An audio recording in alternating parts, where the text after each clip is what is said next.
Alright, what's that? Axillary vein. Nope. Nope. It's not axillary because they're It's down we're further. down in the arm, so we don't have axillary down in the arm. And there is no axillary vein. Oh. We only have the artery. But how many superficial veins drain the arm, the upper limb? 3. Well, 2. 3 in the antebrachium, but then 2. 2. Right? So in terms of the superficial drainage, there's a gajillion deep veins, but we'll just go with the main superficial veins, right? So in the brachium, there's 2. So what are they? Cephalic and the basilic. The basilic and the cephalic, right? So how are you going to determine the difference between like the basilic and the cephalic? Medial basilic.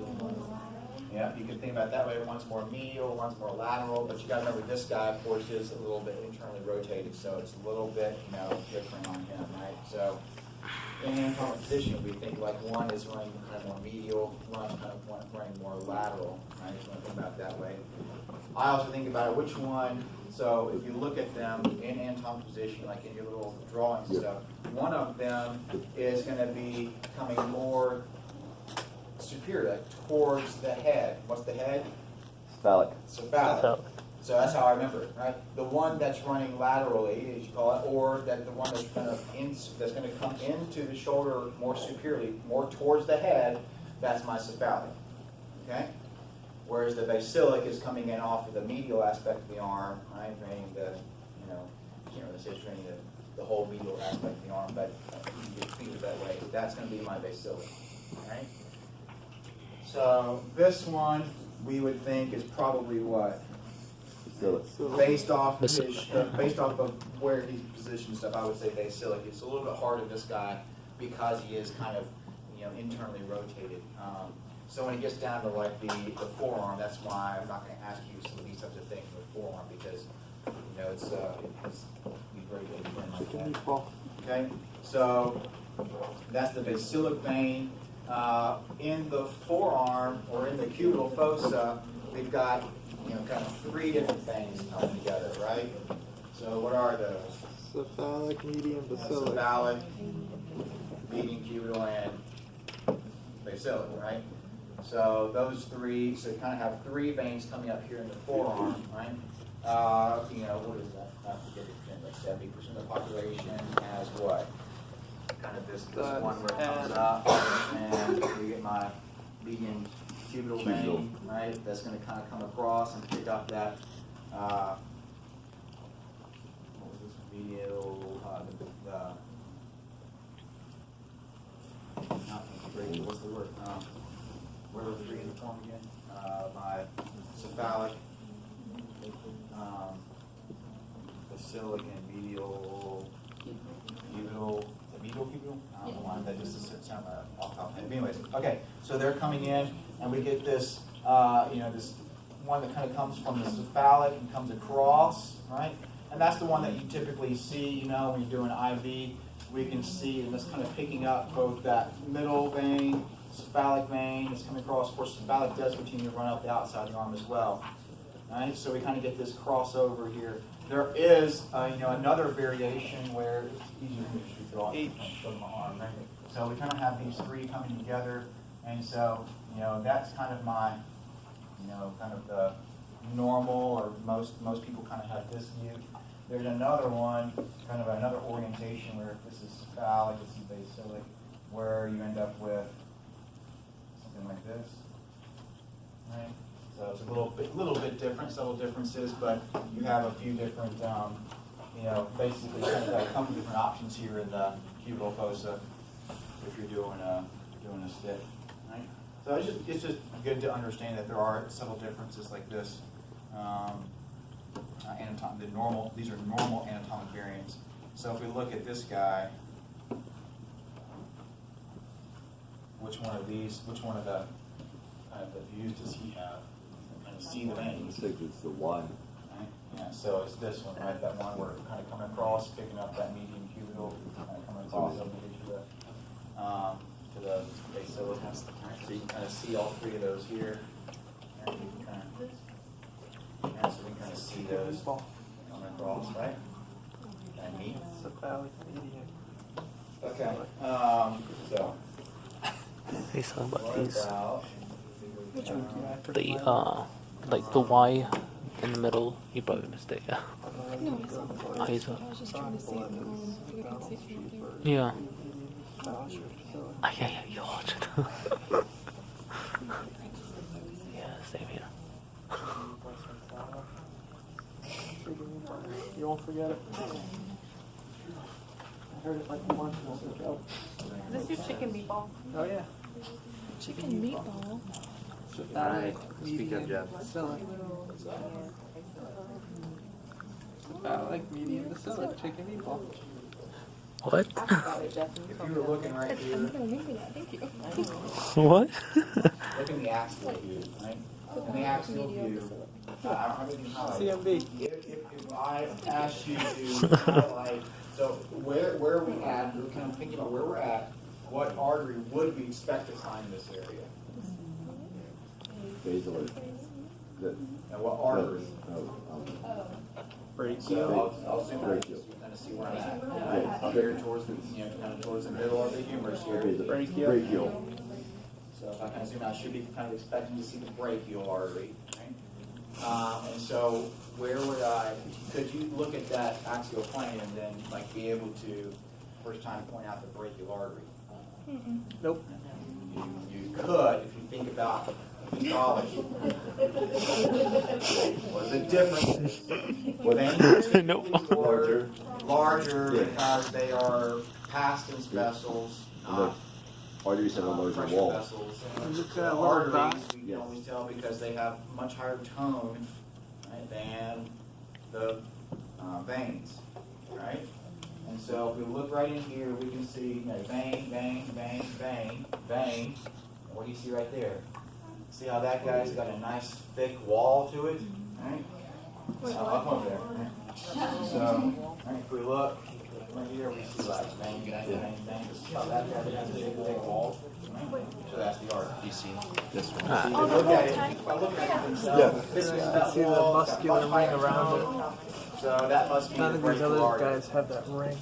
And based off where I'm at, that's probably the brachial artery. So if I can the vein. So that's the brachial artery. Then, brachial artery is feeding. You can tell it's kind of. Oh, you won't have credits? That'd be brachial, not exactly where it's coming from, where it's going. So it's fed. Let's just say that it's fed a lot of the biceps and stuff. So what about like the triceps and brachialis muscle? What's feeding that? profunda. The profundus brachial, right? So profundus means deep, right? So that's profundus brachial artery. Right? So it's going to be a much smaller. They also like off of the profundus. Anywhere there's a profundus, there's going to be small little branches, muscular branches. That's what we see in the femoral profundus, right? So think of the thing here. And so I would expect that to be, the brachial artery there. Brachial artery comes down, and then you're going to see kind of, you can still see brachial artery, and then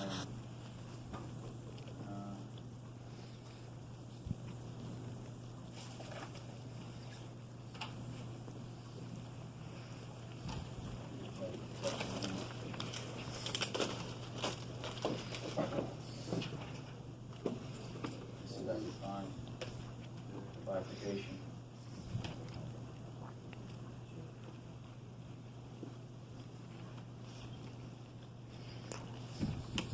On the CHO sector, do they have, for the veins and arteries, do they just have the main name of what?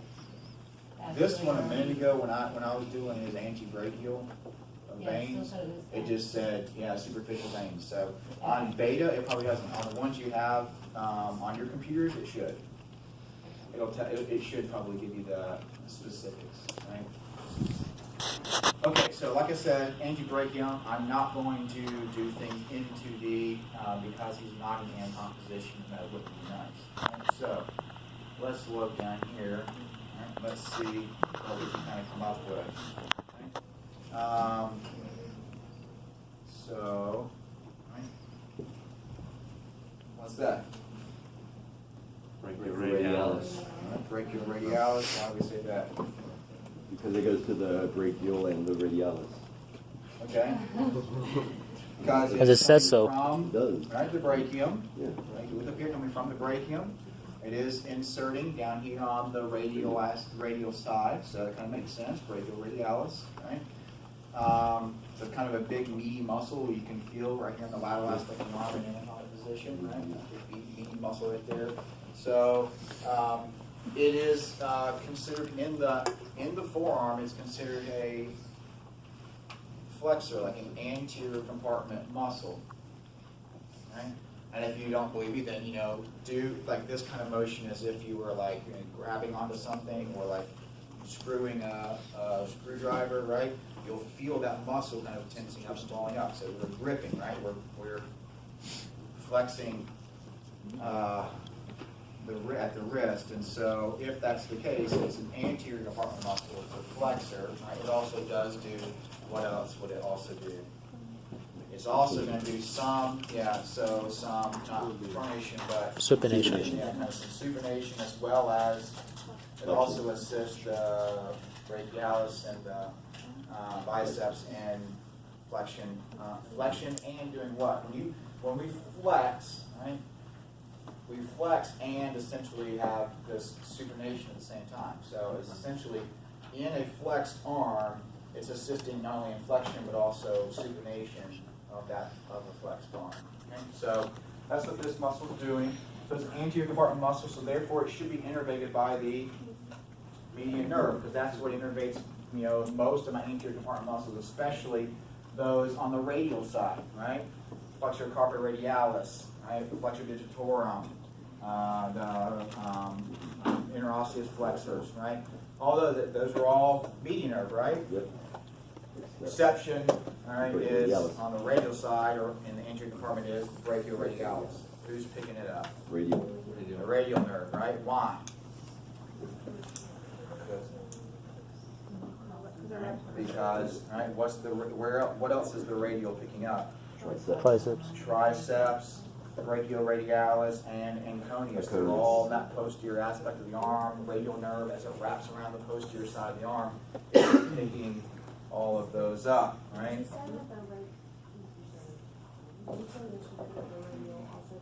What's the Antonius Todd? This little one. No, Right off not there. brachialis. Yeah. Biceps, brachialis, brachialis, basically anterior compartment is all It's like under your triceps, is it? So if we think about the arm, anterior compartment is musculocutaneous, right? Posterior compartment is radial, right? Including, right, a couple other muscles like the anconeus, right, and a brachioradialis of the anterior compartment of the forearm. In the forearm, my anterior compartment, with the exception of brachioradialis and The ulnaris. the flexor carpi ulnaris, right? With the exception of those two, anterior compartment is all median, right? Median nerve, right? And so, what about the posterior, the extensor compartment of the arm? Radial, right? That's my radial nerve, with the exception of, of course, the flexor carpi ulnaris, which is kind of on the side and almost kind of gets lost as to, is it an extensor or a flexor? Well, do this and you'll feel it and you'll know that it's a flexor. Okay, so there's my brachioradialis. So let's just stop. If you kind of look at this for a second, okay? Let's go with what? That aspect of the elbow is what? Kind of follow it down and you'll see it's on what side? The lateral. Lateral. It's on the pinky It's on side. the pinky side, right? Yeah. I'm on the pinky side. Oh. So yeah, medial. And so if been known to be wrong around this, I'll accept that. So there's the actually. It's not. It's on the lateral side. There's the radius. My bad. I didn't see the radius there. You can see the radius, the radial head right there, which means that is the that's the humerus, what I'm drawing, and so, or what I have right there, but it's also the, so let me do this again. So that's the, if that's radius, it's gonna have to be the lateral epicondyle, but what is that? So it is lateral epicondyle, and the rounded portion of that epicondyle that actually makes the articulation with the radial head is the Radial notch. No, wait, hold on. on Apicondyle. the humerus. On the Apicondyle. humerus. Smooth, rounded portion that kind of fits into the indentation on the radial head. Probably like a pitch of. The capitulum, right? What? He's got his hat on top of his head, right? That's the capitulum.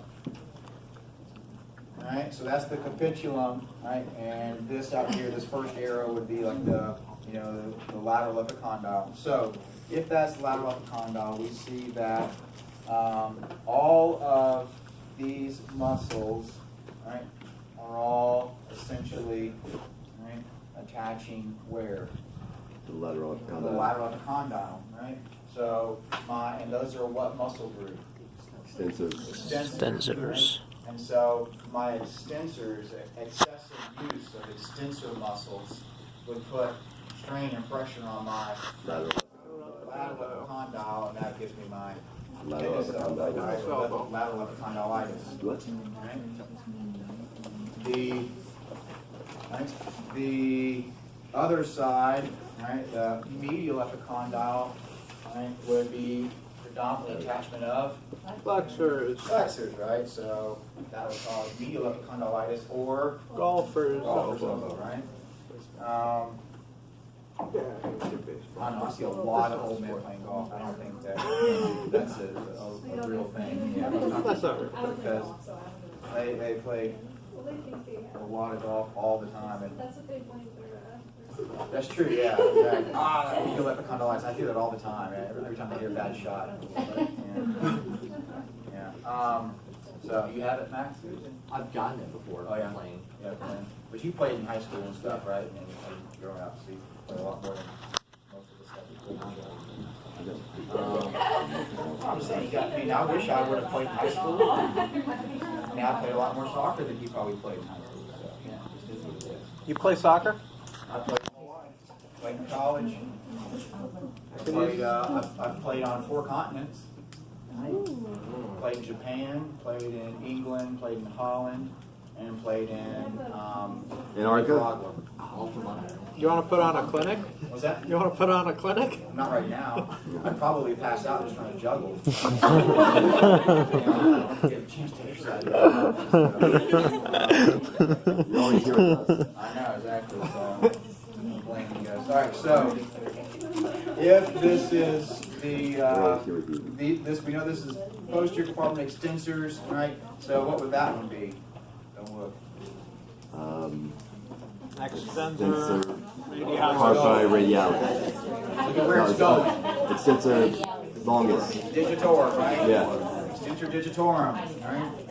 And I'm not, because it's superficial muscles, I'm not as obsessed with you saying it's the extensor digitorum longus or, the brevis divinamide.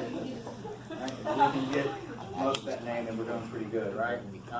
Right, so that's the extensor digitorum. So that would be Extensor carp. extensor carpi ulnaris, right? Right? Whereas, right, this is my extensor carpi radialis, and that is one of those where we got a brevis and a longus, right? So we can see, right? There's the brevis, right? And there's my longus, right? But it most likely, I'm going to ask you, if I was to, to point to either one of those on the practical or have this highlighted, then I would accept extensor carpi radialis. That'd be good enough, right? Okay. Let's see here. What's the muscle in the posterior compartment that would do rotation of the wrist? Posterior compartment, which one is going to do the rotation of the wrist? So is it going to be this way or that way? So they're going to be that back here, right? So I want to, I've got to shorten the muscle. So the connection between those two bones is going to have to be, you know, reduce the length, right? And so am I going to, back here, right, am I reducing the length when I roll it over like this, or when I do this? When I supinate, right? Supinate. Just think about, I've got a muscle attached, you know, here, lateral epicondyle, right? And, okay, so, well, no, okay. So it's attached on the lateral epicondyle. How am I going to explain this without? And so but forget the lateral epicondyle thing. I want to, if I've got some sort of muscle, right, that's going to, let's just imagine that I've got a muscle here, right, and I shorten it, right, then what's going to happen? If it's attached over here and over here, it's going to, right, so this type of muscle here, if I shorten it, right, is going to supinate. Right? That's So supinate. this type of muscle, right, back here, if I go this way, I shorten, right, then it's going to pronate. Right? So I don't know what I said the first time, but we're going to pronate. What did I say? I wasn't listening. That's what happens. If you say two different things enough, then everybody forgets what you said. So if I was to, you know, we'd have to kind of take some of these muscles out, right? And then what we would expect to have, you know, a muscle here, right? That's going to, I gotta do it right? A muscle here that's going to, right, shorten and do the. So let me just, I'm gonna just get rid of this so we can see it. See if I can find it. All right, there we go. That's what I was. All right. Oh, super. So it's on. That's wrong. Yeah, it's so hard with this guy being in the wrong position. All right. So Is it the one above it, that big one, bigger one? no, that right there where I just pointed to is the supinator. Okay. So I was going to try to get some of these others out of here so that we can see it. Right. So the question is that muscle right there? Is that in the, is that an anterior or posterior compartment muscle? Yeah. See, it's really hard to tell on this. So Anterior. you can see that it's wrapped around the radius. So let's Anterior, just put it out probably. that way. All right, if I've got something that's wrapped around the radius, I'm over here, let's put myself in anatomic position. And I got something over here on the radius, and it's wrapped, it's coming from, you can kind of see it's coming from the medial side, right? It's going to wrap around the radius. So if I'm going to shorten that, I'm going to pull this way. What's it going to do? Supinate. And so that's why that's the supinator. Okay? So if that's on the radial side, then I should expect. See if I can find it over here. I set some of these out. So it's posterior? Well, yeah, we're gonna explain that in a second, hopefully, if I can find the other one. There it is. All right, so there's my pronator. Okay. So here's my pronator. Now let's see, what is it attached to? It's attached over here to what? Medial. What do you see is over here? It's attached to the humerus, Yes. right? And it's on the ulnar side. Right? It's hard to tell because this guy is, what is he? He's internally rotated and pronated. So it's kind of hard to tell exactly what's going on. But this is on the ulnar side, and so it's gonna go from that, right, from that ulnar side, and it's gonna wrap around, right, and this way. So if I shorten this, what's gonna happen? Pronate. This way, right? It's wrapping around this way. Yeah. Palms out of my hand. If I shorten this, it's going to Pronate. pronate, right? So that's the pronator teres. The pronator teres is on, so what compartment is it on? Anterior compartment, right? So it's an anterior compartment muscle. The pronator teres is an anterior compartment muscle. And who innervates that? Median. The median nerve, right? So this guy back here, this weird one that's kind of wrapped around the radius, which would be wrapping around over here. That guy is the supinator, and so where did he have to be? He has to be in the posterior compartment, working antagonistically to the pronator. Are they connected? No, They look like they are here in the middle, but they're not actually connected, yeah. Okay. Are they the same sheets then? No, because one's anterior compartment, the other. But it's kind of weird because this one kind of wraps around and over, right? So,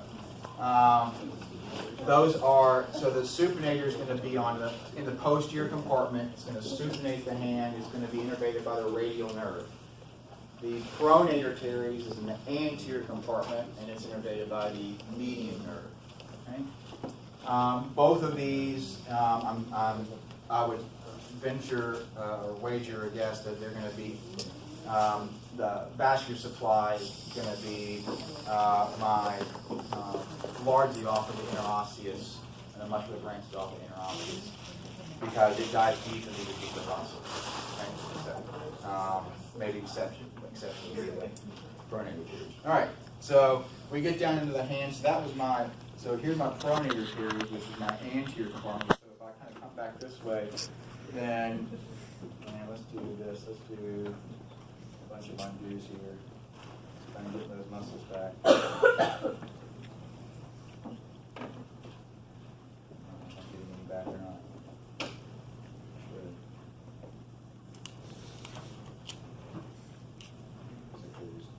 There we go. Okay, so here I am in the anterior compartment. So we know this is largely median nerve, with exception of that one. Oh, not that one. Sorry, I don't have my whole nerves on there, so I didn't get all that on there. Okay.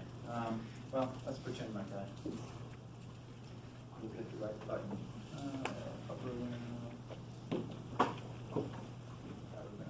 Okay. So, with the exception of what is going to be part of my What? and that on there, right? So.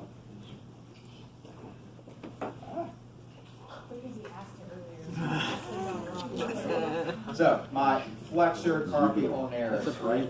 Everything else in this anterior compartment is innervated by the median nerve, right?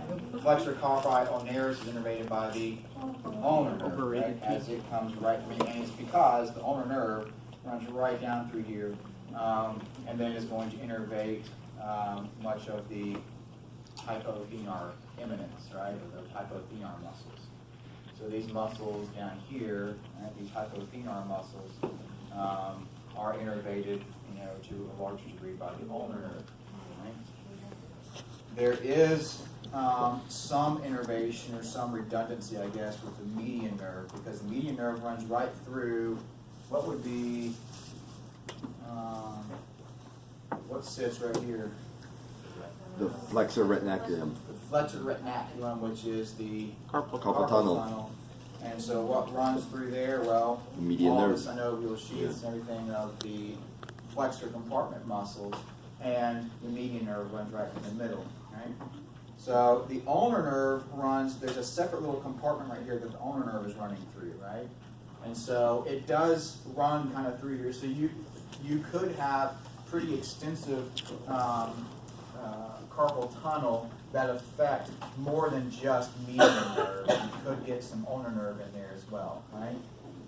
But nonetheless, median nerve runs right through here. So median nerve is going to innervate, most of this, right? So most of my thenar eminence, and then the palmar, these palmar muscles, so the superficial layer on the palm, these muscles, The lumbricals. right? So these muscles right in here are what?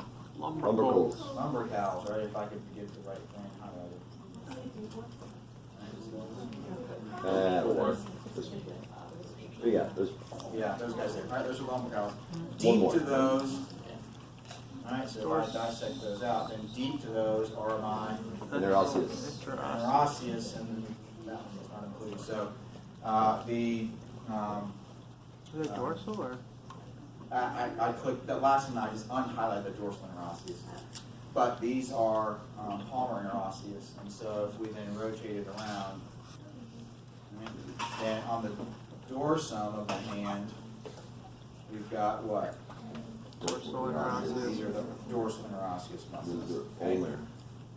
And so, what are those guys? What are these these guys are gonna do these interosseous muscles and things. Abduction. So And adduction, abduction adduction of the fingers. right? Of these, right? My digits. But what about like this guy here? Pollock. So that's gonna be things like the abductor pollicus, right, and the adductor pollicus brevis. And so when we're looking for carpal tunnel and thenar eminence hypertrophy, right, then it's because the median nerve feeding that thenar eminence, or things like the adductor pollicus brevis, right, and those muscles here in the thenar eminence, right. So you might see atrophy there. Whereas the abductor muscle of the thumb would be what? And those are adductor muscles, but they're coming from in here, right? So they're up here kind of in the wrist, and they run down this way, which kind of makes sense. So if I want to insert, if I want something to go, I want thumb to go out like this, I need something out here on the outside inserting to pull it out. Whereas if I got, you know, if I want to adduct it or do the opposition, then I need muscles on the inside doing this, right? So these are going to be adductor muscles, as well as others like the opponents and all those things, right? Versus abductors, right here, and the anterior forearm. All right, very good. So I think we kind of, got our head wrapped around